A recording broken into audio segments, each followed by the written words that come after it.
2026년 새해가 되었습니다. 계속해서 말씀을 드리지만 올 한 해도 여전히 다사다난할 것입니다. 우리가 정신 차리지 않으면 정말 우리가 해야 될 것을 하지 못하고 눈 깜빡하는 사이에 또다시 1년이 지나갈 수 있습니다. 성경은 말세가 될수록 더 바빠진다라고 이야기하고 있습니다. 갈수록 바빠지는 이 세상 속에서 우리가 해야 될 일이 너무나 많습니다. 근데 그 많은 일들을 우리가 다 할 수 없습니다. 저와 여러분이 그 속에서 정말 중요한 것을 해야 합니다. 올 한 해도 그리고 남은 평생 우리가 해야 될 가장 중요한 일이 무엇입니까? 자, 빌립보서 2장 12절은 이렇게 이야기합니다.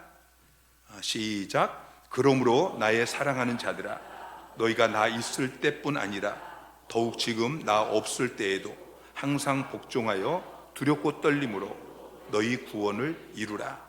자, 빌립보 교회는 바울이 가장 사랑하는 교회였습니다. 그래서 나의 사랑하는 자들아 이렇게 이야기하죠.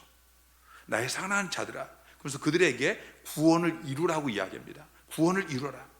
어떻게 이루라고 이야기하죠? 두렵고 떨림으로 너희 구원을 이루라 라고 말씀하고 있습니다.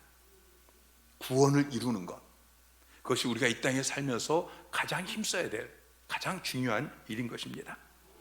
우리가 예수 그리스도를 믿음으로 이미 구원을 받았습니다. 그런데 거기서 끝나지 않습니다. 이제는 구원을 이루어야 합니다.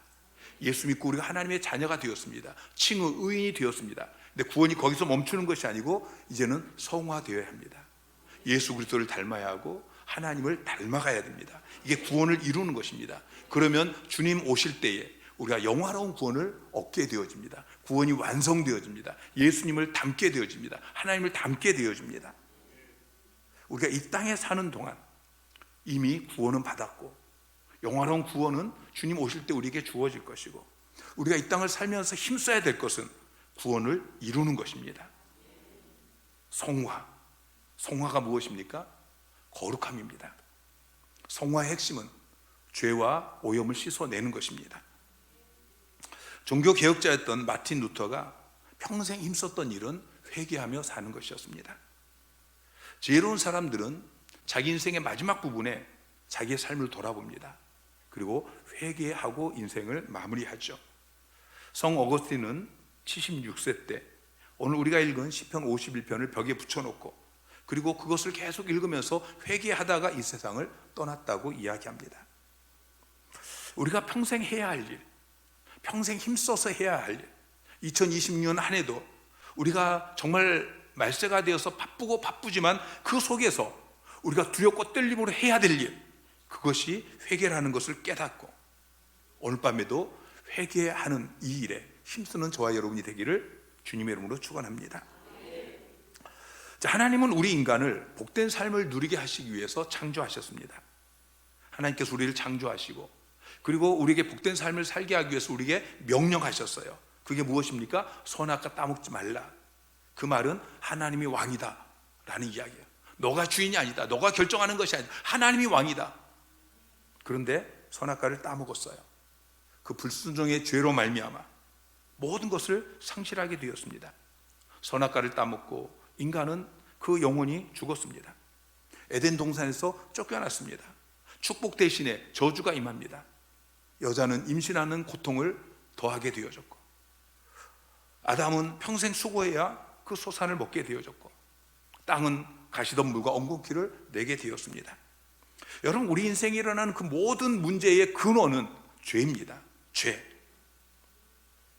우리에게 있는 경제적인 문제, 질병의 문제, 사람과의 관계의 문제, 그 모든 죄의 근원은 죄에 있습니다. 그래서 죄의 문제가 해결되어지면 우리 인생의 모든 문제는 자연히 해결이 되는 것입니다. 예수 그리스도께서 이 죄의 문제를 해결하셨습니다. 예수님께서 우리의 모든 죄를 대신 짊어지시고 십자가 못 박혀 죽으시고 부활하셨습니다. 여러분 믿으십니까? 로마서 8장 1절 2절은 이렇게 이야기합니다. 그러므로 이제 그리스도 예수 안에 있는 자에게는 결코 정죄함이 없나니 이는 그리스도 예수 안에 있는 생명의 성령의 법이 죄와 사망의 법에서 너희를 해방하였습니다. 여러분은 해방되었습니다. 여러분에게는 이제 결코 정죄함이 없습니다. 예수 그리스도께서 우리의 모든 죄를 담당하셨습니다. 우리의 모든 죄가 사함 받았습니다. 그런데 죄 사함 받고 구원받은 하나님의 자녀가 되어진 그런 저와 여러분이 또 죄를 지으면 어떻게 되어지죠? 결코 정죄함이 없다고 그래서 정죄는 없습니다. 결코 여러분이 어떤 죄를 지을지라도 결코 여러분에게 정죄는 없습니다. 그런데 요한계시록 3장 19절 말씀 같이 읽어볼까요? 시작. 물은 내가 사랑하는 자를 책망하여 징계하노니 그러므로 내가 열심을 내라 회개하라. 자, 하나님께서 하나님의 자녀가 주님의 십자가 보혈의 공로로 죄 사함 받고 의인이 되어지고 하나님의 자녀로 거듭난 사람이 죄를 지으면 하나님께서 책망하십니다. 징계하십니다. 왜 책망하고 징계하시죠? 회개하라고 책망하고 징계하시는 거예요. 여러분 하나님의 자녀입니다. 여러분 의인입니다. 그래서 우리가 연약해서 또 이 세상을 살면서 수없이 죄를 짓습니다. 목사인 저도 마찬가지입니다. 어떻게 해야 됩니까? 우리는 죄를 지을 때마다 회개해야 합니다.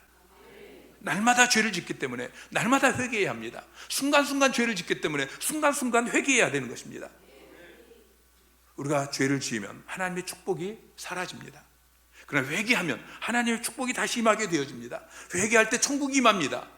여러분의 심령 가운데 회개하면 천국이 임합니다. 의와 평강과 희락이 넘치게 되어집니다. 회개할 때 여러분의 가정이 천국이 되어집니다. 여러분의 일터가 천국이 되어집니다. 회개할 때 병고침의 역사가 일어납니다. 야고보서 5장 16절 말씀 시작. 그러므로 너희 죄를 서로 고백하며 병이 낫기 위하여 서로 기도하라. 의인의 간구는 역사하는 힘이 큼이니라.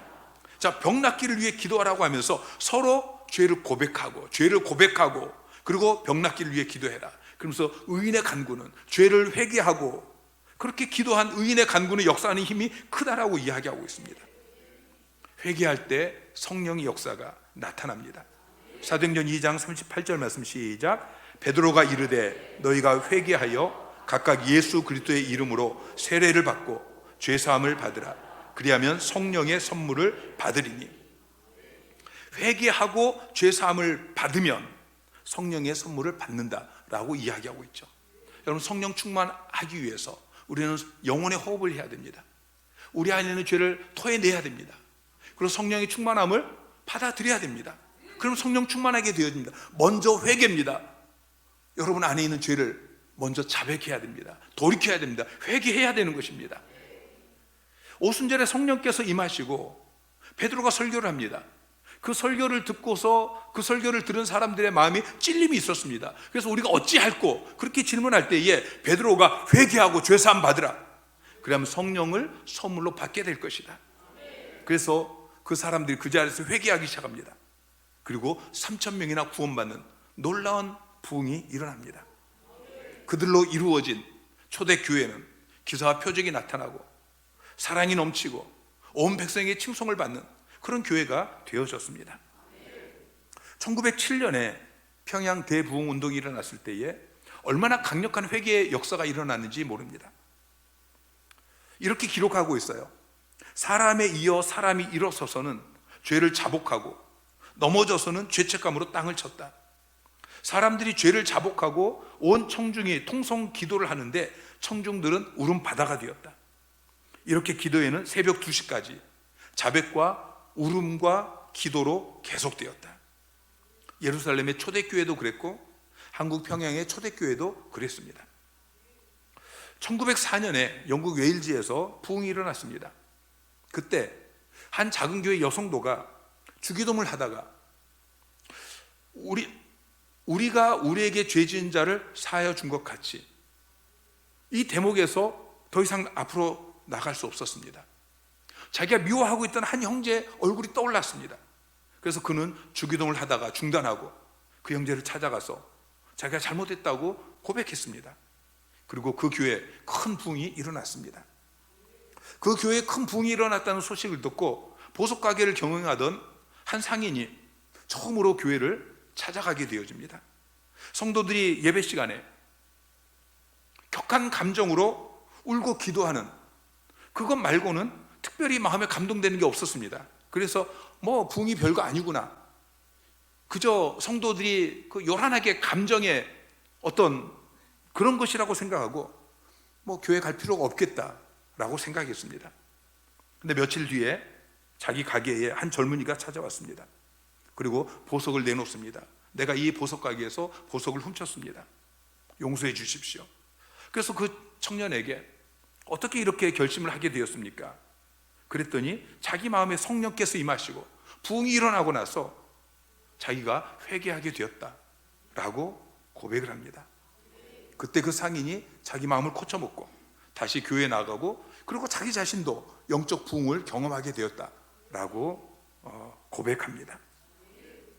여러분, 하나님이 마음을 치실 때가 있습니다.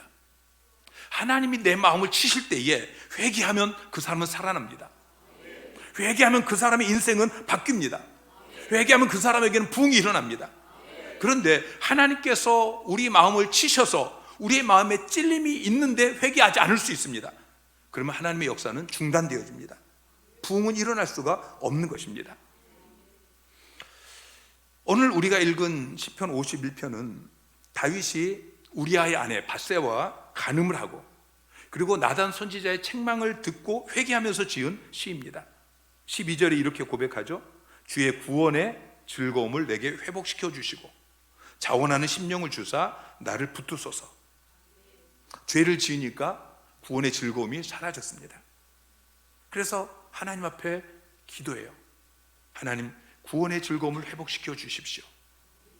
회개하고 그렇게 기도하니까 그 구원의 즐거움을 회복시켜 주십니다. 오늘 밤 우리가 함께 회개하기를 원합니다. 하나님, 우리에게 회개의 영을 부어주옵소서. 통회하며 자복하게 하여 주십시오. 죄는 떠나가게 하시고, 그리고 구원의 즐거움이 회복되게 하여 주십시오. 여러분, 첫째, 죄에 대해서 애통해야 합니다. 다윗은 자기가 범한 죄를 솔직하게 인정하고 슬퍼했습니다. 여러분, 우리가 사람 앞에서나 하나님 앞에서나 자기의 죄를 인정하는 것은 결코 쉬운 일이 아닙니다. 아담이 선악과를 따먹고 범죄했습니다. 창세기 3장 11절부터 보니까 하나님께서 아담에게 누가 너의 벗었음을 내게 알렸느냐? 내가 내게 먹지 말라 명한 그 나무 열매를 내가 먹었느냐? 그래서 아담이 이렇게 이야기해요. 하나님이 주셔서 나와 함께 있게 하신 여자, 그가 그 나무 열매를 내게 주므로 내가 먹었나이다. 대부분 남 탓을 합니다. 다른 사람을 탓하고 상황을 탓하고 환경을 탓하고. 여러분, 탓할 수 있습니다. 그러나 여러분 어떻게 하시겠습니까? 탓하고 그리고 죄 가운데서 하나님의 축복을 누리지 못하는 삶을 계속 살기를 원하십니까? 아니면 탓을 멈추고 자기의 죄를 자백하고 돌이키고 하나님의 축복이 임하기를 원하십니까? 다윗은 밧세바 탓을 하지 않았습니다. 죄를 전가하지 않았습니다. 나는 그냥 옥상을 거닐고 있었는데 저 여인이 벌거벗은 채로 그렇게 모욕하는 것이 내 눈에 들어왔습니다. 저 여자 탓입니다. 그렇게 하지 않았습니다. 다윗은 자기가 범한 죄를 솔직하게 인정했습니다. 오늘 본문에 보면은 나의 죄, 내 죄, 내가 범죄하여 계속해서 자기의 죄라고 반복해서 이야기하고 있습니다. 1절부터 4절까지만 7번이나 자기의 죄를 내 죄라고 그렇게 고백하고 있습니다. 다윗은 자기의 죄를 인정합니다. 철저하게 인정합니다. 그리고 자백합니다. 여러분, 오늘 밤에 여러분의 죄를 하나님 앞에서 자백하십시오. 하나님께서 여러분의 마음을 찌르실 때에, 오늘 우리가 말씀을 듣고 나서 기도할 때에 말씀을 듣는 가운데 하나님께서 여러분의 마음을 찌르는 것이 있을 것입니다. 부르짖어 기도할 때 하나님께서 여러분의 마음을 찌르는 게 있을 것입니다. 그때 상황 탓을 하지 마세요. 환경 탓을 하지 마세요. 내 상황이 이래서 어쩔 수 없습니다 라고 그렇게 탓하지 마세요. 내 죄라고 인정하시기 바랍니다. 다윗은 자기의 죄를 인정하면서 슬퍼하고 괴로워합니다. 다윗은 나단의 말을 듣고 자기 죄로 인해서 슬퍼하면서 7일을 금식하면서 울었습니다. 여러분, 그렇게 회개해 본 적 있으신가요? 여러분의 죄를 하나님께서 여러분에게 말씀하실 때, 설교 말씀을 들으면서, 또는 여러분의 셀리더가, 여러분의 담임 목사가 여러분의 죄를 드러낼 때, 여러분 그렇게 회개해 본 적이 있으십니까? 오늘 밤에 철저하게 회개하십시오. 철저하게 회개하는 사람만이 그 죄를 벌릴 수 있습니다. 다시 그 죄를 짓지 않게 되는 것입니다. 주님께서는 애통하는 자가 복이 있다고 말씀하십니다. 이 밤에 저와 여러분에게 이 애통하는 마음이 부어지기를 주님의 이름으로 축원합니다. 하나님은 철저하게 회개하는 사람을 쓰십니다. 이스라엘의 첫 번째 왕이었던 사울은 아말렉을 진멸하는 하나님의 말씀에 불순종했습니다. 그리고 자기를 책망하는 그 사무엘 앞에서 솔직하게 자기의 죄를 고백하고 그리고 회개하고 그러는 것이 아니고 변명만 늘어놓습니다. 내가 하나님께 제사를 드리기 위해서 좋은 것을 끌고 왔습니다. 사무엘이 그 사울을 향해서 하나님의 명령에 거역하는 것은 사술의 죄와 같다, 우상에게 절하는 것 같다, 하나님께서 왕을 버렸다. 자, 이 정도 이야기했으면은 만사를 제쳐놓고 회개해야 되지 않겠습니까? 사울이 하나님을 아는 사람이잖아요. 그런데 사울은 회개하는 것에 관심이 없습니다. 자기의 왕위를 보존하는 것, 그것에만 관심이 있습니다. 사무엘이 이렇게 이야기하는데 그 사무엘에게 나와 함께 가서 백성들과 장로들 앞에서 나를 높여주십시오, 그렇게 간청하고 있습니다. 어떻게 회개하고 어떻게 용서받을 것인가? 이것보다는 자기의 왕위를 빼앗기지 않기 위해서 전전긍긍하는 그런 사울의 모습을 우리가 보게 되어지죠. 근데 다윗은 그렇지 않습니다. 여러분, 죄의 크기로 따지면은 다윗의 죄가 사울의 죄보다 훨씬 더 클 수 있습니다. 충성스러운 신하의 아내를 빼앗았습니다. 그리고 그 죄를 은폐하기 위해서 시도를 했는데 안 되니까 결국에는 그 충성스러운 신하를 전쟁터에 사지로 보내서 죽게 만들었습니다. 하나님께서 나단 선지자를 보내서 다윗을 책망하십니다. 그때 다윗은 사울처럼 변명하지 않습니다. 마음을 다해서 회개합니다. 사울처럼 왕위를 보존해 달라고 여기에 관심이 없습니다.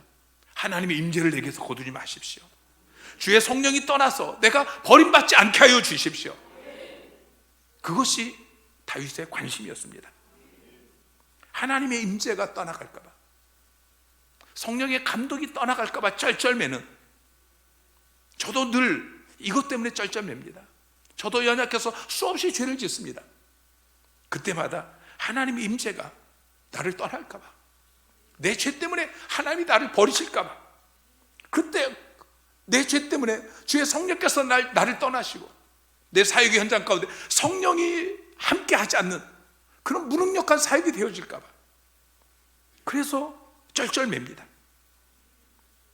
오늘 여러분이 이런 사람 되시기를 주님의 이름으로 축원합니다.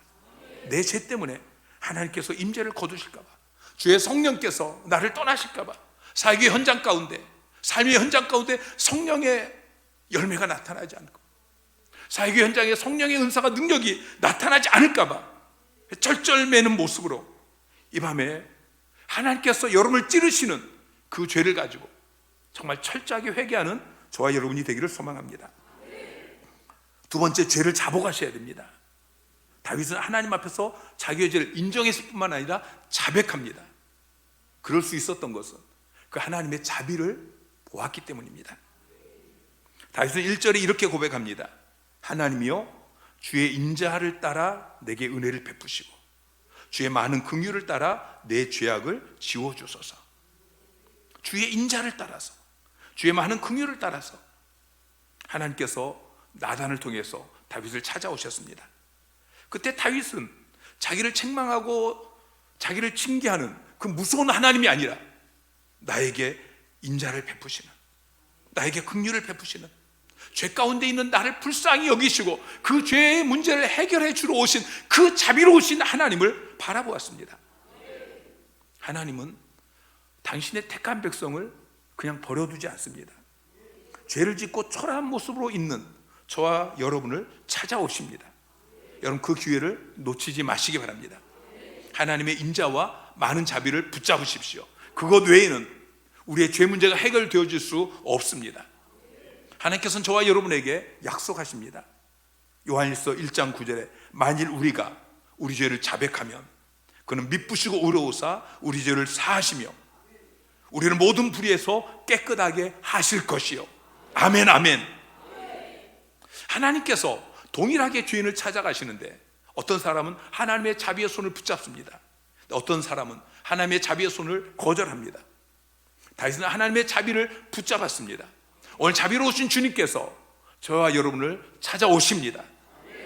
여러분, 그 자비하신 하나님을 바라보시고 그분의 손을 붙잡으시기를 주님의 이름으로 축원합니다. 세 번째, 죄사함과 회복의 은혜를 간구하십시오. 죄를 고백했을 뿐만 아니라 다윗은 자기의 죄를 사해달라고, 자기를 회복시켜 달라고 그렇게 간구합니다. 그는 죄악을 지워주시도록, 깨끗이 씻어주시도록, 제거해 주시도록 그렇게 간구합니다. 1절 2절 말씀, 자 시작. 하나님이여 주의 인자를 따라 내게 은혜를 베푸시며 주의 많은 긍휼을 따라 내 죄악을 지워주소서. 나의 죄악을 맑게 씻으시며 나의 죄를 깨끗이 제하소서. 자 7절 말씀 시작. 우슬초로 나를 정결하게 하소서. 내가 정하리이다. 나의 죄를 씻어주소서. 아멘. 주의 인자를 따라, 긍휼을 따라 내 죄를 지워주십시오. 내 죄를 맑게 씻어주십시오. 내 죄를 깨끗하게 제해 주십시오. 우슬초로 나를 정결하게 해 주십시오. 나의 죄를 씻어주십시오. 우슬초는 성전의 그 죄사함 의식에서 피를 뿌리는 그 의식에 사용하는 도구가 우슬초입니다. 그 어린 양의 피는 십자가에서 저와 여러분을 흘리신 예수님의 보혈입니다. 그 보혈로 나를 덮어주십시오. 그 보혈로 나를 씻어주십시오. 이 밤에 그렇게 기도하시기 바랍니다. 11절 말씀에 보면은 나를 주 앞에서 쫓아내지 마시며 주의 성령을 내게서 거두지 마소서. 여러분, 회개하지 않으면 죄는 쌓이게 되어집니다. 하나님께서 아브라함에게 내 자손이 바로 이 가나안 땅을 차지하게 될 것이다 그렇게 말한 것이 아니고 400년이 지나야 된다 라고 말씀하십니다. 자, 창세기 15장 16절 말씀 시작. 내 자손은 4대 만에 이 땅으로 돌아오리니 이는 아모리 족속의 죄악이 아직 가득 차지 아니함이라. 자, 아브라함의 자손이 바로 이 땅을 차지하게 되는 것이 아니고 애굽에서 400년 종살이 하다가 다시 와야 된다. 그때 이 땅을 차지하게 될 것이다. 왜 그렇습니까? 이 가나안 땅 백성들의 죄악이 아직 차지 않았다는 것입니다. 아직 하나님께서 이 가나안 땅 족속을 심판하실 만큼 죄가 차지 않았다는 것입니다. 자, 이 말씀은 죄가 저축이 된다는 거예요. 여러분, 회개하지 않으면 죄는 차곡차곡 쌓이게 되어집니다. 하나님의 자녀인 저와 여러분이 죄를 지을 때에, 죄를 지을 때마다 하나님께서 다 여러분을 징계하지 않습니다. 그런데 그 죄가 쌓입니다. 그리고 어느 정도 쌓이면 하나님의 심판이 시작이 되어집니다. 하나님께서 우리를 쫓아내십니다. 그리고 주의 성령을 거두십니다. 성령께서 우리를 떠나지는 않습니다. 우리 안에 영원히 함께 계십니다. 그러나 성령의 감동이 없습니다. 성령의 감화 감동이, 역사하심이 없습니다. 보혜사이신 우리를 돕기 위해서 우리 안에 계시는 그 성령님의 도우심이 없습니다. 성령님의 인도하심이, 성령님의 공급하심이, 성령님의 열매가, 성령의 은사와 능력이, 역사가 나타나지 않는 것입니다. 그래서 우리의 삶이, 우리의 사역이 마치 공기 빠진 풍성처럼 꽤 무능력하게 되어지는 것이죠. 다윗은 구원의 즐거움을 회복시켜 달라고 간구하고 있습니다. 여러분, 구원의 즐거움이 있습니까? 찬양할 때, 예배할 때, 아니 그냥 길을 걸어가다가도 구원의 감격이, 즐거움이 여러분 안에 막 차고 넘치십니까? 그 구원의 즐거움이 회복되기를 위해서 간구하십시오. 주의 도를 가르치고 주를 찬송하며 전파하게 해달라고 15절에 간구하고 있습니다. 17절 19절에 오면은 상한 마음과 온전한 제사를 드리게 해달라고 간구하고 있습니다. 여러분, 죄를 지으면 모든 것이 잘못되어집니다. 기쁨도 사라지고, 기도도 막히고, 하나님과 멀어지고, 성령의 감동도 없어지고, 전도도 할 수 없게 되어지고, 찬송도 부를 수 없게 되고, 모든 것이 캄캄해집니다. 그러나 회개하면 회복되어집니다. 회개할 때 즐거움이, 기쁨이, 평안이 회복되어집니다. 회개할 때 찬송이 회복되어집니다. 회개할 때 예배가 회복되어집니다. 오늘 밤 우리가 그렇게 회개하기를 원합니다. 우리는 연약합니다. 이 땅을 살아가면서 우리는 죄를 짓지 않기 위해서 얼마나 결심하고, 그렇지만 또다시 죄를 지을 수밖에 없는 그런 연약한 존재입니다. 우리는 이 땅을 살아가면서 죄를 짓고 회개하고 또다시 죄를 짓고, 우리는 그럴 수밖에 없는 존재입니다. 우리가 이것을 인정해야 됩니다. 체념하라는 말은 아닙니다. 그러나 인정할 때 우리가 낙심하지 않을 수 있습니다. 그러나 그 속에서 우리는 죄와 싸워야 됩니다. 그럼에도 불구하고 죄를 짓지 않기 위해서 우리는 몸부림쳐야 됩니다. 그리고 죄를 지을 때마다 회개해야 합니다. 때로는 회개하는 것이 지겨울 때가 있습니다. 계속해서 회개해야 되는가? 내가 이것을 가지고 회개하고 결심했고, 그런데 또다시 죄를 짓고 또다시 죄를 짓고 계속 반복되어지는 걸 보면서 어떨 때는 회개하는 것이 지칠 때가 있어요. 또다시 회개해야 되나? 또다시 회개해야 됩니다. 연약해서 또다시 범죄했으면 또다시 회개하십시오. 우리가 때로는 뭐 이 정도 가지고 회개해야 되느냐? 장로님도 이러던데, 목사님도 이러던데, 그런 생각이 들 수 있습니다. 아닙니다. 회개는 큰 죄만 회개하는 것이 아닙니다.